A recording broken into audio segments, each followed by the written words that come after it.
अरे त्याचं काय ऐकतं, त्याचं काय डोकं आहे का? मूर्ख मनुष्य का? काय सांगणार तुम्ही? काय ते जरांगे अरे काय ज्याचा अभ्यास नाही ना, सामाजिक प्रश्नाचा अभ्यास आहे ना, राजकीय प्रश्नाचा अभ्यास आहे. फक्त एखादी काय भाषण करायचं आणि त्या हॉस्पिटलमध्ये जाऊन झोपायचं आणि तुम्ही तुमचे असे दांडके तिथेच ठेवलेले असतात. कोणी काय बोललं तर झोपेतून उठले का तुम्ही त्यांना विचारचाल, बोला त्या असं बोल, कधी बडबडत आहे काय तुम्ही.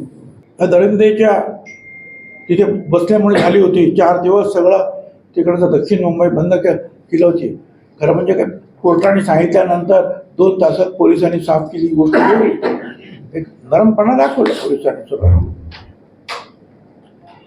आणि परत त्यांना आता कोर्टाने सांगितलं की काढा ताबडतोब हे मराठा कमिटी.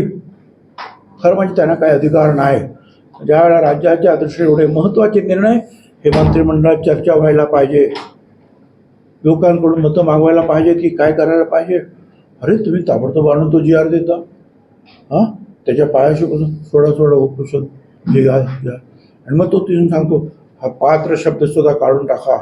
आणि मग ठीक आहे, नाही तुम्ही इथेच बसा, का तुमच्या लोकांना पाठवा आणि GR बदलून 1 तासामध्ये बदलून आणता. मुख्यमंत्री त्यावेळेला नागपूरला काय विचारलं त्यांना, काय तुम्ही अभ्यास केला त्याचा, काय विधी न्याय खात्याचे तुम्ही मंत्री होता हे विखे पाटील साहेब. त्यांना कल्पना आहे की आपण प्रत्येक वेळेला पोलिसाची पात्र असेल तर भरती करा. तुम्हाला सुद्धा काय कॅमेरामन तुम्ही पात्र असेल तर नोकरी. पात्र हा शब्द प्रत्येक ठिकाणी, आपण डॉक्टर व्हायचं आहे पात्र आहे तर त्यांना परमिशन. पात्र हा शब्द काढून टाकला 1 तासात.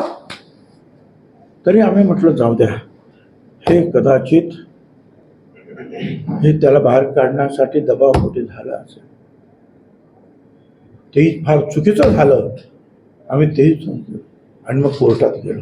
ठीक आहे, आम्हाला खात्री आहे, कारण तुम्ही 2 हायकोर्टाचे निर्णय डावलले, 4 आयोगाचे निर्णय तुम्ही डावलले आणि सुप्रीम कोर्टाचा ज्या निकाल येतो लॉ ऑफ द लँड आणि तो सुद्धा तुम्ही डावलला.